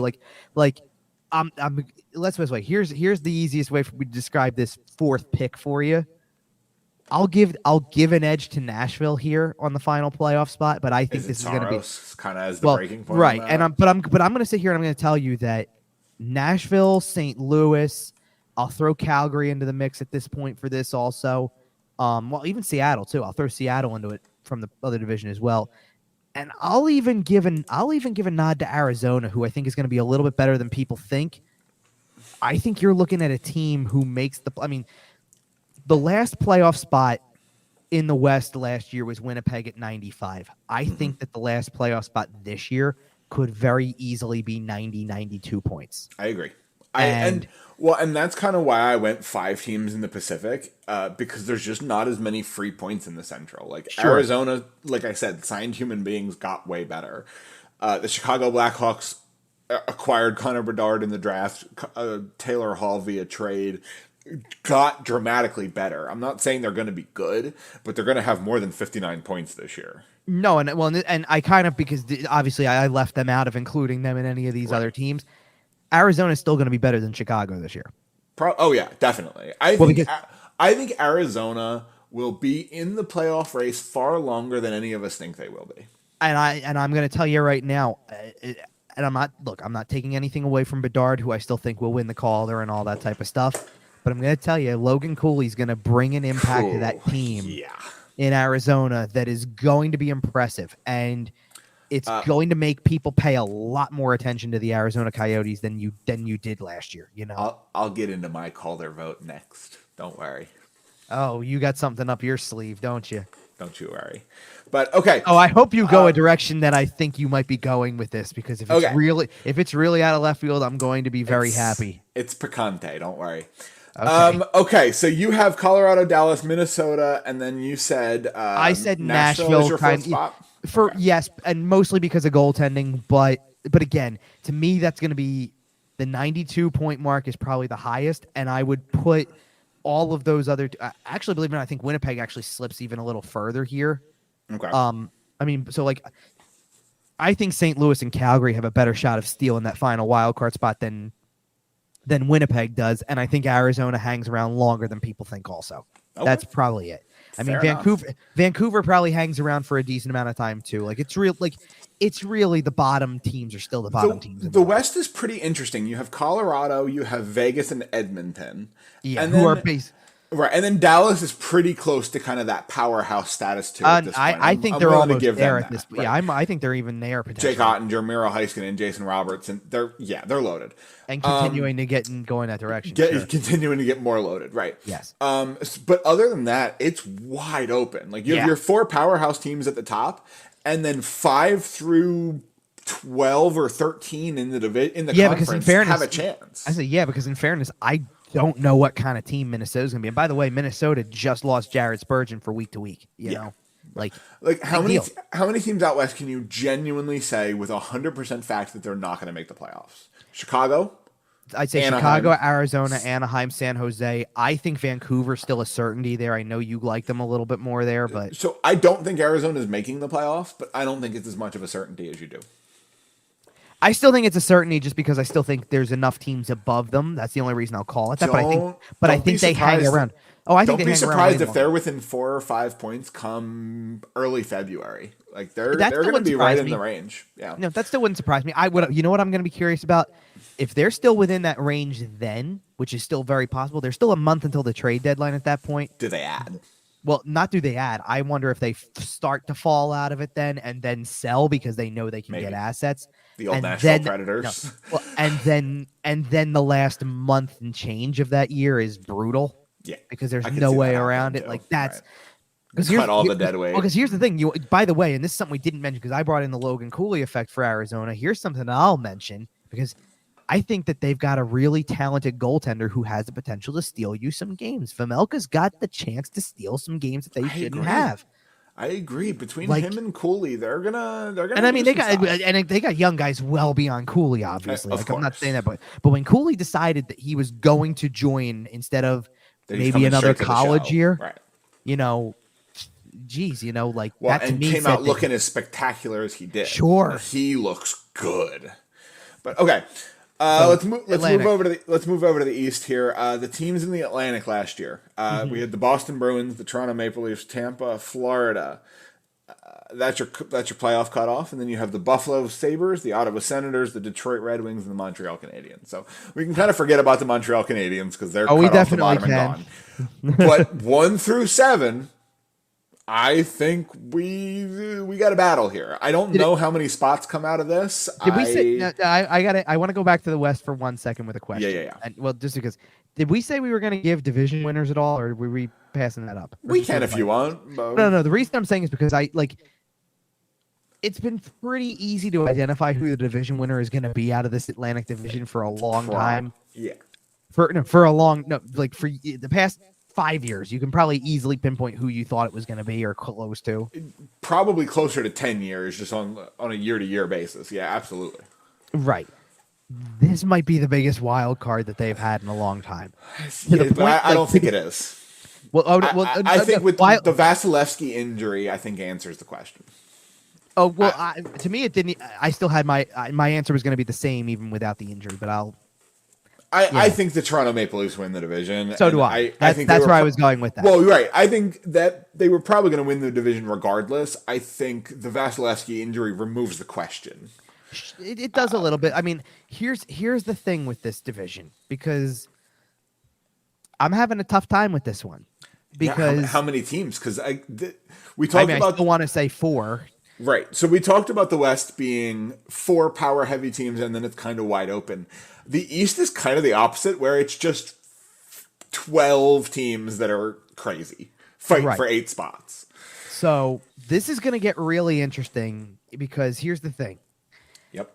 I'm right there with you. I agree. I think Toronto wins the division because to me, I think Toronto's got the best total package right now as we speak today. Boston's got to figure out what everything looks like without Bergeron and Krejci. Yeah. And it's going to be a potential adjustment. I'm going to fall into the same trap I fell into last year and tell you that Boston doesn't make the playoffs. I'm not going there. I honestly think they still finish 3rd in division. Okay.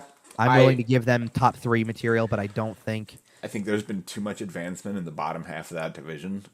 I would love to agree, but I felt that way last year and nothing changed. Yeah, but it did though. Because Buffalo missed the playoffs by 1 point. True. Right. And Ottawa was in the race until early March. And, things have changed.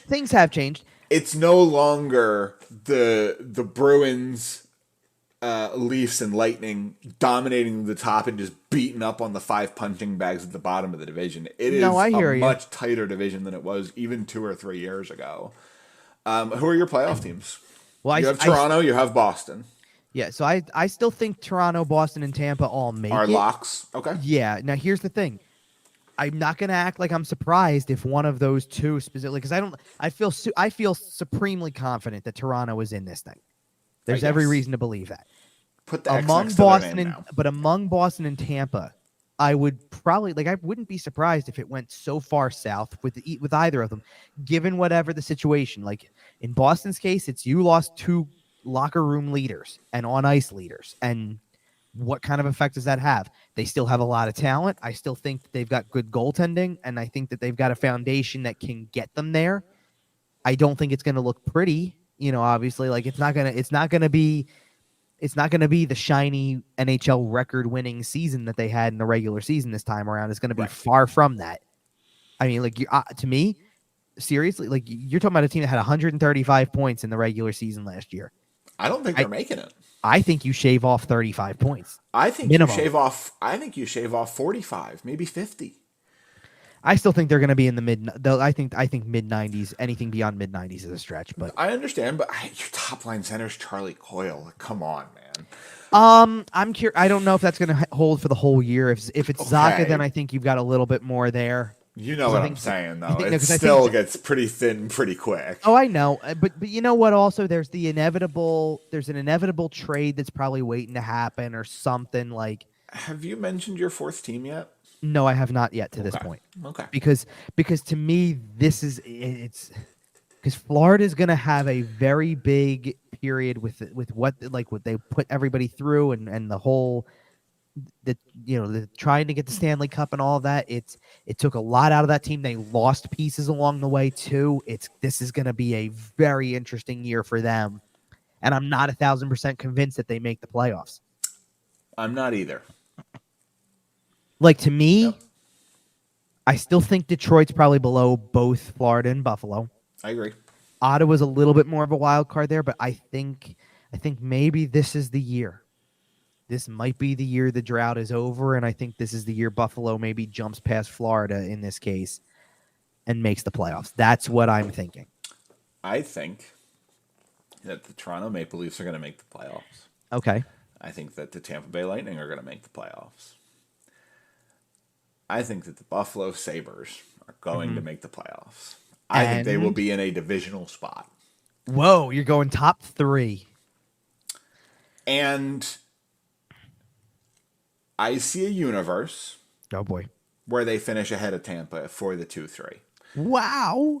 I'm not saying it's going to happen, but if Vasilevsky is out for 2 months and then takes another 3 weeks to ramp up, I think there's a chance that Buffalo accrues enough points that they can get themselves in a position to take second place there. And then I believe that's it for that division. You're going 3-3 only, so I am leaving. Cutting out the Boston Bruins. I am cutting out the Florida Panthers, and the Ottawa Senators. I believe are going to be in the discussion, but I am leaving them out of the playoffs as well. Yep. Okay. Here's the thing. I will give you this with Buffalo because I do agree on a lot of this. I think that Buffalo there's an element for Buffalo where something eventually has to give. You've got on the back end, you've got Rasmus Dahlin and Owen Power. On the front, you've got Tage Thompson is the leader of this, obviously, but you've got a whole bunch of players. Well, Tuck is there, but you should have a bunch of young guys who are just ready to make noise. Not to mention the fact that I don't believe I've seen anything of the sort just yet. So Zach Benson might make the team out of camp. He's that good. Matthew Savoy too. You got to push for this at this point. Like you've built this for years and years and years, and you've got a bunch. And oh, by the way, you've got $8 million in cap space. Yeah, that's true too. And oh, by the way, in goal. You have, by the way, the 2024 Calder Trophy winner. You're going there, aren't you? Devin Levi. My fantasy team thanks you already. He got sniped for me, otherwise I would have. But it was sitting there for a little while, and I said, you know what, this kid's good, and he's got a real shot. He got snagged. He got sniped from me in the 3rd round. What? Keeper league, baby. Oh, keeper league. That's keeper true. league, baby. So sorry. Okay, well, in a year where we redraft every year, I believe 8th round. Still pretty high. It is. Well, yeah, but I'm saying after the run of goalies, where everybody takes guys like, all the traditional guys, and I'm sitting here trying to look into the crystal ball and go, guess what happens at the end of the year? Where this guy, I don't think he wins the Calder, but I think he's a finalist. I think there's a real chance he wins 40 games this year. I mean, that would be remarkable if that's the case, but I think he's going to play a ton. I do think he's going to play a ton. I feel like he's the starting goaltender. Yes. I think he's going to win a ton. I think he's going to be good. I don't know if I would go 40, but I do think he's going to win a lot of games. Yes. Okay.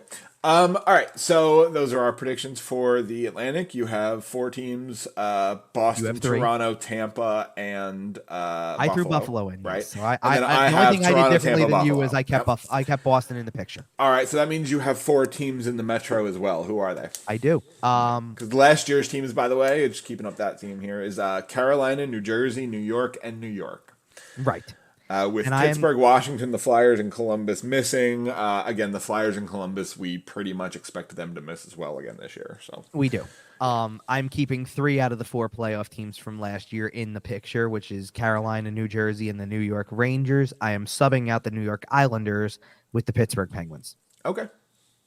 I agree. I think they're both going to make it, though. I think you have the Islanders making it too. Yeah, I think Horvat and Barzal is enough to get them in. I think, yeah, they're a good team. It's hard to bet against Lou Lamoriello just finding a way to get into the playoffs. See, I don't love them. I just don't love them. I don't. But they are your typical. They are your typical. Oh, they are, and that team is the perfect example when someone mentions the sum being more than the parts. Well, by the way, so okay, listen, you just brought up with Florida and Buffalo. By the way, the Buffalo missed the playoffs by a grand total of 1 point. The Islanders were only in the playoffs by virtue of 2 points then, both on Buffalo and Pittsburgh last year. I don't think the Islanders improved near as much as Pittsburgh did, and I think that's strictly the Eric. Like, if you tell me the Erik Karlsson effect is not worth 2 more points in the standings, I think I agree. Like, I just don't see the rise from the Islanders, even keeping Horvat. I don't necessarily see the rise either. I really do think it is a matter of. I think the Islanders are still a better team than the Bruins, then the Panthers, then the Senators. Well, that's fair. See, you're taking the chance on the Islanders making it over maybe even a team in the Atlantic. I'm looking at them squeaking into that second wild card. I have 5 teams. Okay, so you are putting them as the last one in, though. And so, probably, yeah. Like, you have Pittsburgh above them? We're not necessarily delineating that tightly, but yeah, I would probably be the least confident in them. And I would probably put them you on have the Pittsburgh ahead of the Islanders, though, yeah. Almost definitely. Okay. I don't think Sidney Crosby, if he's fighting Peyton Krebs in the preseason, don't think he is allowing them to miss the playoffs this year. I just think that now that you don't take, first of all, you make all those changes in the offseason anyway, and I'm not talking about on the ice, I'm talking front office wise. I mean, you go out and you get the general manager that everybody seems to want or would have wanted. Right? He was the stud free agent general manager on the scene. Exactly. And then, oh, by the way, one of his first orders of business is look at the trade that I can swing. You know, hey, let's just bring in the reigning Norris Trophy winner. Right. You know, to join a blue line that has Chris Letang on it already. And oh, by the way, the power play unit that he's going to be on is going to have Crosby, Malkin, Gensel. Maybe Letang's with them. If not, it's probably Brian Rust. Who cares? It doesn't matter. The 5th guy doesn't even make a difference. The 4 others are going to do all the work. Stupid. It's going to be wild, Exactly. I'm also, this is also me saying that with Erik Karlsson in fantasy as well. Sure, and the Penguins do have some concerns. Obviously, if any of their big guys go down, they've all had injury pasts. Mm-hmm. They are an older team. That is one of the risks there. They do have some questions in net. They're definitely not the most complete team that we're talking about here on the list. But I think they are still good enough to get towards. Well, and the other thing too is, and I'm sure this is probably the same for you, but to me, it doesn't matter anyway, because in the big picture, the team that we're talking about making the last playoff spot in the East is not a big deal. No, and frankly, the East is going to be so good that whoever sneaks in 7-8, probably not expecting them to do much. But then again, we said the same thing about the Florida Panthers this year. So that's true. That is very true. That is the great thing about hockey and the NHL in general, is that it's just such a random sport. These teams are close enough. So here's the thing. I know, like, we gave a division winner for the Atlantic. I don't necessarily need to give division winners for the Western Conference, but I am curious. Who's your division winner in the Metro? So same here. Okay. And so they are, man, unless one of the teams out west just runs roughshod, I think the Devils are a real contender to win the President's Trophy. That's an interesting choice. I don't disagree with you. I think that's a very, very good team over there. And if you're going to sit here and ask me who's winning the Stanley Cup in 2024, go ahead. I put the Devils there. I don't know if they win it, but I put them in the series. I would probably pick them to come out of the West or out of the East at this point. Okay. Who are you putting in? Who are you pulling out of the West to play them? If that's the case. I want to say the Oilers so bad. Yeah. Because every year, the correct answer is Connor McDavid should be there. Okay. It's hard to bet against Colorado. Here we go. Okay. Just do it. Just go for it. The New Jersey Devils. Yes. Versus. Yes. The Dallas Stars. The Dallas Stars. Yep. Jake Ottinger, baby. Merrill Heiskinen. I'm not saying "oh come on" because I disagree. I'm saying "oh come on" because that's exactly the Stanley Cup final. Really? It's exactly the two teams. I think. I think you're getting 2000 rematch. We've been co-hosting too long together. It's been what, 3 or 4 years? Yeah. Now I got to be careful about how I kind of describe the rest of this here because, like, here's the thing. I'm not trying to detail the whole playoff picture here, but like. The most important series in the Eastern Conference to me in the playoff race that leads up to the Stanley Cup final is going to be probably the inevitable Carolina-New Jersey series that comes in round 2. Because, like, I want to say that's your conference final, but it's not. We know this. Thanks, Gary. We will all complain about the 1 through 8 system when we see the matchups. Thanks, Gary. Absolutely. Anyway, but that's probably, to me, that's the match right there because there's an element where I agree with you that like because here's the thing, you put Edmonton possibly on the other side for a second. Them in Vegas is kind of the same matchup. It's going to happen in the second round, and it's going to feel like the conference final. Them in Vegas, it does feel like that. But what I was going to sit there and say is that like I see a world where Carolina and Edmonton meet in the Cup final too. Absolutely, I see that world existing. I see that final. Any of the 4 powerhouse teams out west could easily find their way there. Just for the record. I mean, look, Vegas. You're right. I think that's the battle right there. I mean, is anybody surprised if Vegas, Edmonton, Colorado, or Dallas is sitting there? Nobody. I think that it almost. You know what? That's the thing that made last year so much fun. By the way, was watching as sure, Vegas and Edmonton made it to the second round, then Vegas moved on. Colorado was out in the first round though, and. I expect them to come back angry. Dallas won a series, and then, you know what I'm saying? Like it was just this.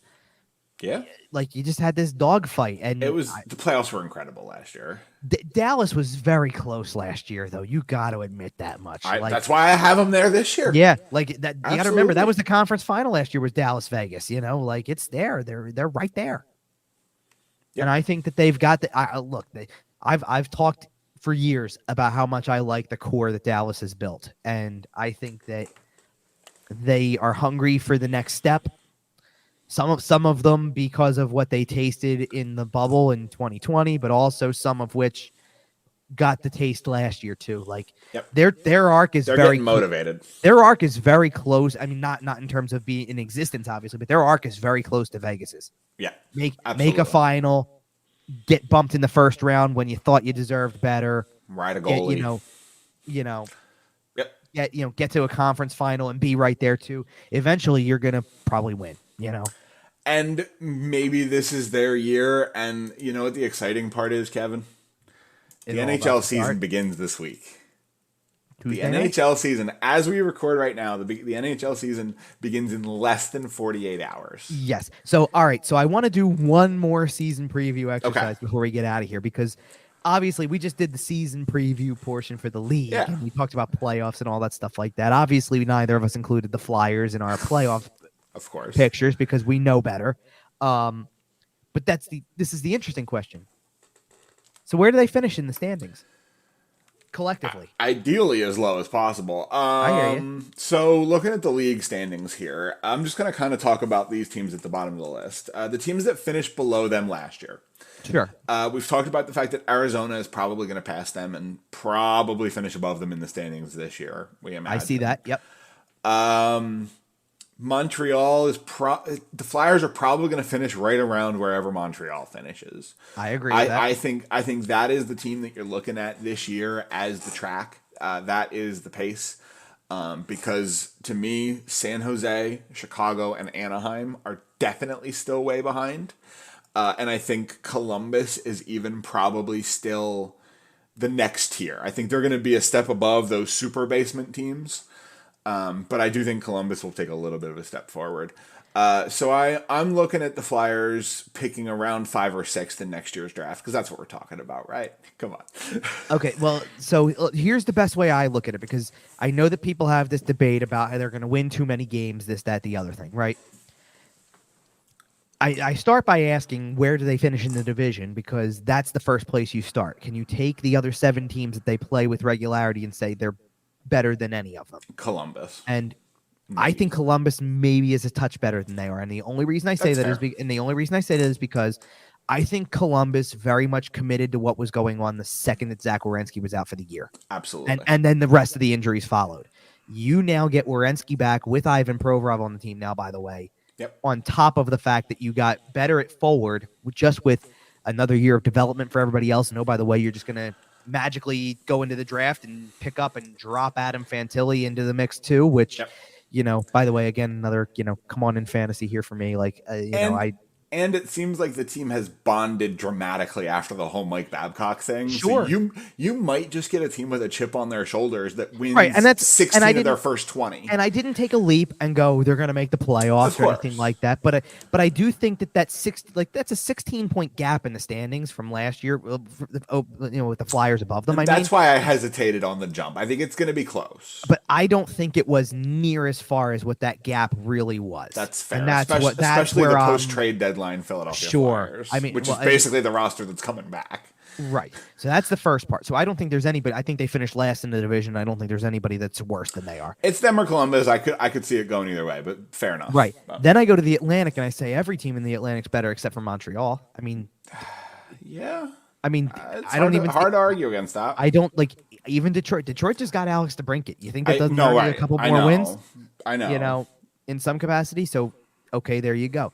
I look at the Western Conference and I start in the Central and I go again, every single team. I think that Winnipeg and St. Louis are somewhere in the middle with Nashville, but somewhere in the middle, and they're going to have good enough teams that they're going to dumpster the Flyers. They're going to have interesting years, but they're going to be in the 80-point mark. And you have to be mid-80s. They're good enough teams that they're taking 3 out of 4 points from you when you play your 2 games. I think Arizona may be better. I agree. I think they may. I don't doubt that Chicago's jump is not going to be 16 points here. I do think the Bedard effect makes it closer. That's fair. Especially if him and Hall find any sort of chemistry. Sure. And then obviously you go to the Pacific. San Jose and Anaheim are pretty atrocious. You go to the Pacific and you can wipe out the top 4 teams that got 100 points last year. Sure. And even if they got a little bit worse, it doesn't matter. Calgary should be better. I think Vancouver's better. And then San Jose, Anaheim. See, here's the one thing I will say. I don't think Anaheim's the worst team in the league next year. I agree. This season. I think it's San Jose. I think Anaheim jumps San Jose. I think Anaheim may even have a chance to jump Montreal in this case. I don't disagree. So you're putting the Flyers. You're putting the Flyers kind of somewhere in the 3-4 range. I think they'll finish 4th. Okay. I kind of have them in the 5-6 range. So we're not terribly I come away from this thinking, well, fourth is a little extreme. Here's what I'll say: Anaheim, San Jose, Chicago, and Montreal. They're the only 4 teams I think that come that are close. Clearly worse. Right, that are worse. So I think that they fall right. Maybe actually what I'm saying is I think they'll finish 5th. Okay. And then you cross your fingers and hope that the lottery balls go your way. Yep. Well, and the great news is there's nothing left to do now but wait and see. The season kicks off Tuesday night. The Flyers start Thursday night. Yep. We'll be back next Sunday to talk about all of it. In the meantime, find us everywhere you find your podcast. We're at YWT Podcast everywhere, including sportstalkphilly.com. Subscribe to the YouTube channel. Hit the like button over there. It really helps us out. And Kevin, it's time for hockey, man. I'm ready. It's time for the season. Let's go. It's all right. Great. We will be back next week. Until then, we will see Philadelphia Flyers hockey, and we'll see you